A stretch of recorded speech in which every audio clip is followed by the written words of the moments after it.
Welcome to YSM news. కోడిగుడ్లు అంటే చాలా మంది ఇష్టంగానే తింటారు. కోడిగుడ్లతో చేసే ఏ వంటకమైనా రుచిగానే ఉంటుంది. కోడిగుడ్లను కొందరు ఉడకబెట్టి తింటే, కొందరు ఆమ్లెట్ రూపంలో తింటారు. ఇంకా కొందరు వేపుడు, పులుసు, బిర్యానీ వంటి వెరైటీలు వేడి చేసుకొని తింటారు. అయితే కోడిగుడ్డును పోషకాలకు గనిగా చెబుతారు. మన శరీరానికి కావలసిన దాదాపు అన్ని పోషకాలు గుడ్లలో ఉంటాయని పోషకాహార నిపుణులు అంటున్నారు. అందుకని రోజుకు ఒక ఉడకబెట్టిన కోడిగుడ్డును తినాలని వారు సూచిస్తుంటారు. ఇక చిన్నారులకు అయితే ఖచ్చితంగా గుడ్డు తెరిపించాలని వారు సూచిస్తుంటారు. అయితే కోడిగుడ్డులో ఉండే పోషకాల విషయానికి వస్తే, ఒక మీడియం సైజ్ కోడిగుడ్డు ద్వారా సుమారుగా 70 క్యాలరీల నుంచి 80 క్యాలరీల మేర శక్తి లభిస్తుంది. ప్రోటీన్లు 7 గ్రాముల మేర లభిస్తాయి. గుడ్లలో మన శరీరానికి కావాల్సిన పూర్తి స్థాయి ప్రోటీన్లు ఉంటాయి. మొత్తం 9 రకాల అమైనో ఆమ్లాలు గుడ్లలో ఉంటాయి. కనుకనే కోడిగుడ్లను సంపూర్ణంగా పౌష్టికాహారం అని పిలుస్తారు.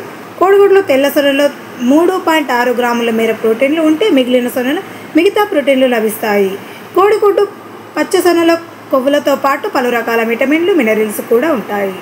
ఒక కోడిగుడ్డును ఉడకబెట్టి తింటే సుమారుగా 6 గ్రాముల మేర కొవ్వు లభిస్తుంది.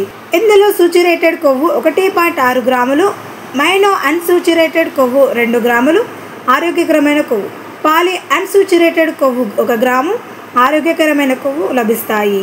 అలాగే ఒమేగా 3 ఫ్యాటీ యాసిడ్లు కూడా కోడిగుడ్డులో స్వల్ప మొత్తంలో ఉంటాయి.